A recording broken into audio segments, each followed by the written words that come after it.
Netizen Indonesia nih ya terlalu banyak yang sok tahu ya. Sok tahu dengan kehidupan orang ya, sok tahu dengan negara orang ya, tapi negara sendiri buat-buat tak tahu.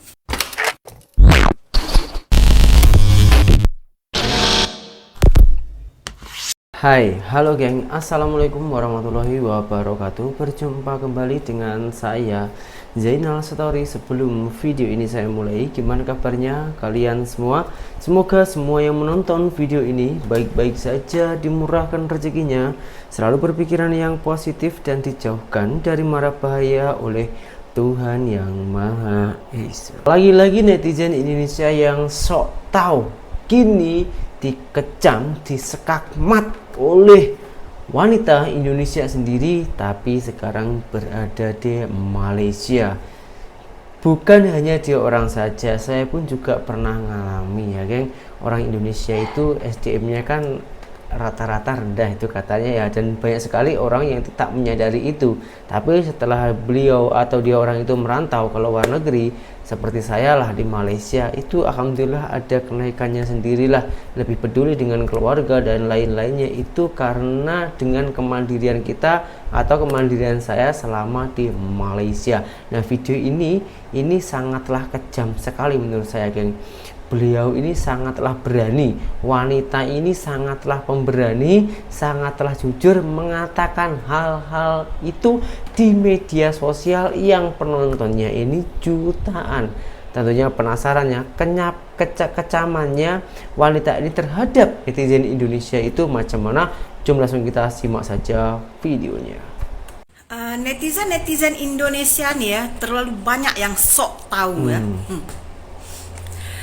Sok tahu dengan kehidupan orang ya, sok tahu dengan negara orang ya, tapi negara sendiri buat-buat tak tahu. Itulah ya netizen Indonesia. Memang tak salah lah ya data-data statistik yang mengatakan ya SDM di Indonesia itu sangat rendah ya. Wah. Masa jabatan Bapak Presiden Jokowi ya Oktober ini dah berakhir ya. Nah, tahu tak apa warisan yang paling banyak ditinggalkan oleh Pak Presiden kita itu? Apaan Utang tuh? negara. Waduh. Ya. Utang geng. Nah, siap-siaplah ya. Bapak Presiden selanjutnya ya menanggung itu semua. Heran ya. Aku heran ya. Di Indonesia itu ya, presidennya itu kalau tak silap ada 7 orang. Dari Pak Soekarno, Soeharto ya, B.J. Habibie, Gus Dur, siapa lagi? Megawati, SBY, sekarang Pak Jokowi ya. Dah nak 8 ya. Tapi hutang bertambah. Setiap ganti presiden hutang bertambah. Tapi ya netizen Indonesia yang sok pandai ini ya sibuk ngurusin utang negara orang, utang negara sendiri ya.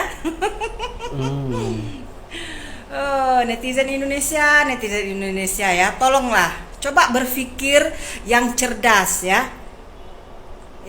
jangan mempermalukan diri sendiri di mata dunia ya. Di mata dunia Dunia dah tahu lah ya Indonesia itu seperti apa ya.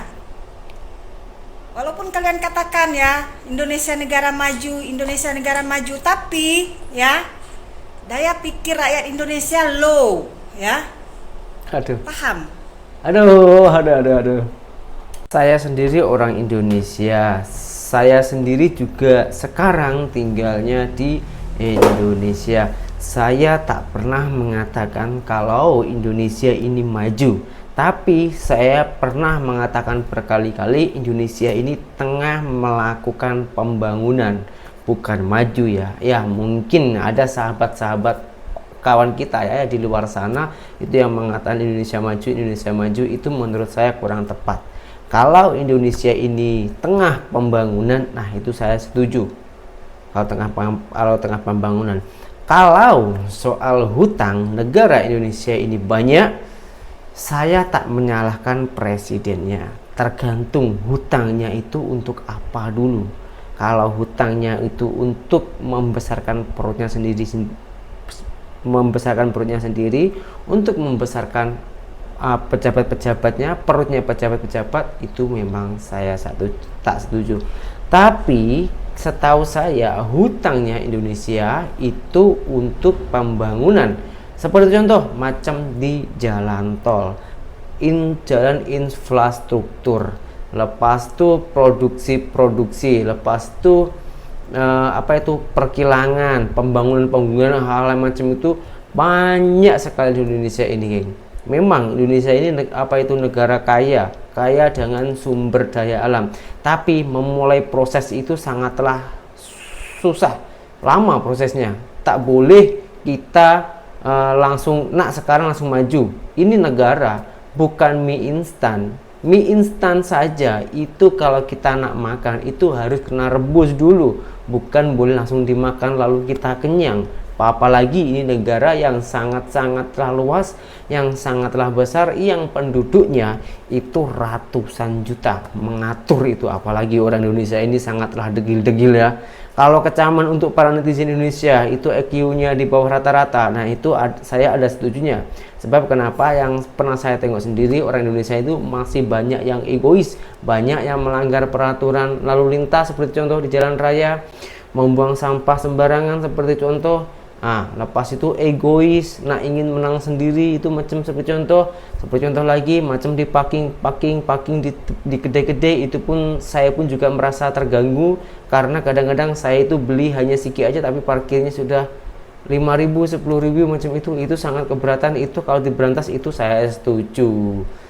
Macam-macam itu contoh-contoh SDM kita rendah, dan banyak lagi orang yang tak mau kerja karena mengandalkan gaji dari parking pungli yang ilegal ya, yang saya cakap ini, geng, bukan yang legal. Kalau yang legal itu yang ada nomornya, seperti contoh yang macam yang ada di hospital, lepas itu tempat-tempat mall-mall macam itu juga parkingnya itu benar-benar dari pemerintah. Parkingnya itu bukan sesuka hati diminta, karena kalau pungli ini sesuka hati dia minta, ada yang 5.000, ada yang 10.000, ada yang 100.000, banyak, bermacam-macam. Itu yang saya tak setuju. Dan karena hari-hari ini tengah viral sekali, dan bulan-bulan ini termasuk di bulan haji ya, geng, karena banyak orang Islam itu yang menjalankan ibadah haji ke Mekah, ke tanah suci. Nah, ini yang banyak orang Indonesia yang yang mengalami, ada yang kena tipu, ada yang tak kena tipu, dan di sana itu kelakuan orang Indonesia itu bermacam-macam. Sudah beberapa kali video itu saya reaction, dan saya tengok itu macam malu-malu sendiri. Kali ini saya tak reaction video macam-macam itu, tapi saya akan memberikan informasi apa alasannya orang Indonesia boleh ke tanah suci, ke negara orang, yang dipakai itu bukan visa haji. Nah, tentunya penasaran kan, kesalahannya di mana? Apakah ini kesalahan agen, oknumnya, orangnya, ataupun pejabatnya? Video ini dibahas di Mahkamah Indonesia. Cuma langsung kita simak saja videonya. Visa non haji yang berangkat haji, ya seperti yang saya katakan tadi itu, Pak. Banyak yang visa bukan haji tapi berangkat haji. Pertanyaan saya dengan statement saya terakhir, kenapa Bapak nggak larang, atau pemerintah Kementerian Agama tidak melarang pemberangkatan jemaah umroh sampai sekarang gitu, Pak? Kenapa Bapak, apa alasan Bapak tidak mengeluarkan surat itu? Baik, terima kasih Pak Jan. Saya ke Saudi bulan Maret dan kami berdiskusi banyak tentang hal itu. Dan saya itu the point aja. Kenapa alasannya tidak melarang? Sampai sekarang negara yang mau menerimanya nggak mengeluarkan apa-apa. Waduh, kenapa? Yang negara yang ditempati umrohnya membolehkan, Pak Zul. Wah, Saudinya itu membolehkan sampai tanggal Berapa? Ya kalau seumpamanya Bapak melarang, kan travel haji umroh itu kan di bawah kontrolnya Bapak. Betul. Ya dibawa kemana? Kalau misalnya Bapak melarang bahwa tidak ada satupun sejak tanggal sekian sampai sekian untuk berangkat, mereka juga tidak akan menerima.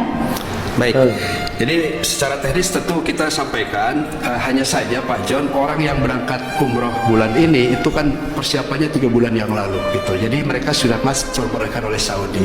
Saya pikir kalau diantisipasi dari awal Pak, travel bironya juga nggak bakal berangkat kan. Wah ini ada surat nih gitu kan. Kita antisipasi dari awal Pak. Ini akan meledak nih. Di Arab Saudi itu akan meledak kalau kondisinya seperti ini.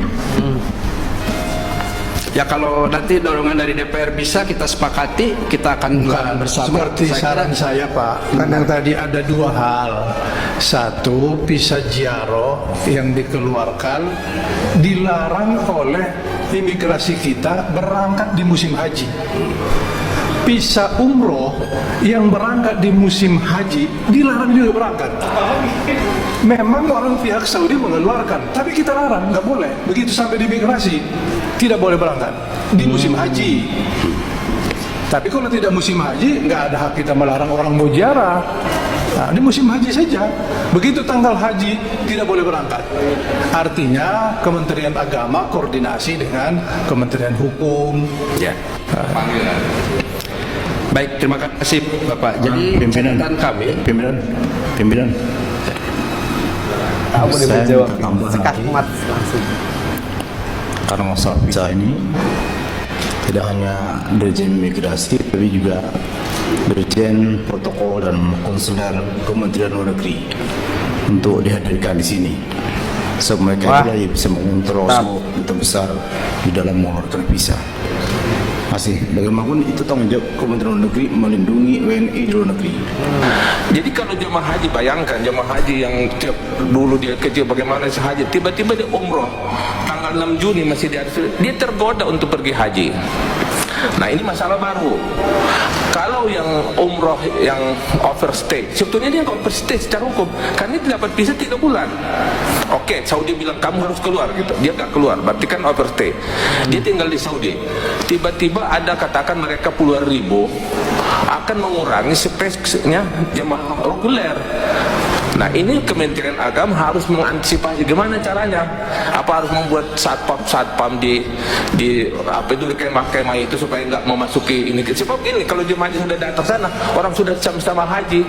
Katakanlah satu dari Tapanuli Utara, dia haji sana tapi pakai visanya visa umroh, nggak ada tandanya kan. Kau tengok ya, kau tengok jamaah haji yang ada di Malaysia. Apa ada hal-hal macam itu terjadi di Malaysia? Tak ada, geng. Tak ada. Karena orang warga tempatan Malaysia itu menurut saya tak serakah, dan dia itu lebih beradab, lebih beratur, bukan hanya teringin membesarkan perutnya sendiri, tapi juga memikirkan keselamatan orang lain, bukan hanya karena cuan lalu memberangkatkan yang penting dapat cuan, entah nanti di sana itu nasibnya bagaimana. Nah, kalau itu tadi jabatan Indonesia tadi ya, itu pun masih mengelak, masih teringin mengelak. Katanya di sana itu masih membuka, memang masih membuka, tapi kan setiap negara itu mempunyai peraturan sendiri-sendiri. Kalau jamaah haji dan umrah itu disatukan, nanti banyak yang kesalahpahaman. Jadi dibeda-bedakanlah. Memang kita umroh ke Makkah itu ke Mekah sana, ke tanah suci itu kan memang menunggu 2-3 bulan. Nah, kalau ini musim haji sepatutnya itu di-cancel dulu agar untuk menjaga keselamatan jamaah-jamaah kita. Jangan hanya karena cuan. Ingat loh, ini untuk beribadah loh. Bukan hanya di dunia saja, tapi di akhirat nanti kamu itu juga akan dipertanyakan. Dari mana hasil uangmu, berkah atau tak, benar atau tak, halal atau haram. Nah, kalian harus ingat-ingat, kamu harus ingat-ingat ayat ini, geng. Biar kita ini hidup lebih selesa, lebih berkah, lebih berdamai. Kenapa tak tak mencontoh macam jamaah haji di Malaysia. Kini jamaah haji Malaysia itu mendapat pujian yang sangat luar biasa. Sebelum video ini saya mulai, saya ucapkan dulu tahniah untuk kerajaan Malaysia. Assalamualaikum warahmatullahi wabarakatuh. Waalaikumsalam. Yang berhormat Datuk Seri Dr. Zulkifli Ahmad, Menteri Kesihatan Malaysia. Saya sebagai Ketua Rombongan Haji bersama dengan Timbalan Ketua Rombongan Haji Perubatan Dr. Abdul Marsudi bersama dengan rombongan petugas-petugas Rombongan Perubatan Malaysia berada di Mekah Al-Mukarramah, dan saya ingin melaporkan bahawa mereka telah pun menjalankan tugas dan tanggungjawab dengan penuh dedikasi dan komitmen dan mengantuni para diyuf rahman dengan luar biasa sekali. Para jemaah haji dijaga dengan baik, dirawat dengan baik, dan alhamdulillah dengan kemudahan-kemudahan yang tersedia telah memberikan kemudahan yang terbaik kepada para jemaah haji. Saya ingin juga melaporkan pada Yang Berhormat bahawa rombongan perubatan Malaysia daripada Kementerian Kesihatan Malaysia telah melakarkan sejarah dan pencapaian yang cukup luar biasa, di mana kita merupakan negara yang pertama mendapat permit untuk beroperasi hospital di Madinah. Dan seterusnya, kita juga telah pun menjadi negara yang pertama mendapat permit untuk beroperasi hospital di Mekah dan juga di Ibu Pejabat Tabung Haji di Mekah. Dan seterusnya, kita juga melakar satu lagi sejarah dan pencapaian, iaitu merupakan negara yang pertama mendapat permit untuk mengoperasikan ambulans sebanyak 20 buah ambulans untuk operasi haji 1445 Hijrah. Jadi saya bersama-sama dengan rombongan perubatan di Mekah ini amat berterima kasih kepada Kementerian Kesihatan yang memberi sokongan dan dokongan dalam operasi haji setiap tahun, dan kami insya-Allah akan berjanji dan terus memberi khidmat, rawatan, kesihatan dan penjagaan perubatan kepada semua jemaah haji Malaysia setiap masa insya-Allah. Bersama santuni Duyufur Rahman. Wah, keren. Ini geng, ini yang saya inginkan geng. Semoga saja Indonesia itu boleh macam Malaysia ini geng, dapat sambutan yang lebih baik, keselamatannya di sana itu juga dijaga, dan kerajaan Malaysia pun juga mensupport jamaah haji yang ada di sana geng. Kenapa? Kenapa Indonesia yang sangatlah luas, kenapa Indonesia agamanya itu yang sangatlah kuat, tak ada hal-hal macam ini di Makkah? Ini salah satu pertanyaan yang sangat-sangatlah besar ini geng. Aduh, pening geng kalau mikirin orang-orang Indonesia ini. Pening geng, memang pening. Kalau kalian tak percaya, pergi aja ke Indonesia macam mana orang-orangnya. Ada juga yang baik, ada juga yang tak baik, tapi kebanyakan Indonesia ini baik kalau kita mempunyai uang. Kalau kita sudah tak punya uang, tak punya ilmu, kita ini dianggap macam sampah di sini. Atau mungkin di negara lain juga, tapi di Indonesia itu ngeri sedep hidup di sini itu. Tapi saya tetap sangatlah bersyukur. Kenapa video-video ini saya buat? Ya untuk membangun negara kita geng, agar negara kita itu tak kalah dengan negara-negara lain. Sebenarnya bukan karena menang atau kalah, tapi untuk memakmurkan, mensejahterakan rakyatnya. Kalau negaranya maju, otomatis masyarakatnya juga akan makmur. Tapi negara itu tak akan maju kalau masyarakat atau oknum-oknumnya pejabat masih teringin membesarkan perutnya sendiri. Menurut kalian macam mana solusinya? Silahkan tulis di kolom komentar, dan semoga semua dengan video ini ada manfaatnya. Indonesia akan lebih baik, Malaysia juga akan lebih baik. Indonesia, Malaysia bersatu. Salam sejahtera. Saya Zainal Story, seorang mantan TKI Malaysia. Salam TKI sukses. Assalamualaikum warahmatullahi wabarakatuh. Bye bye.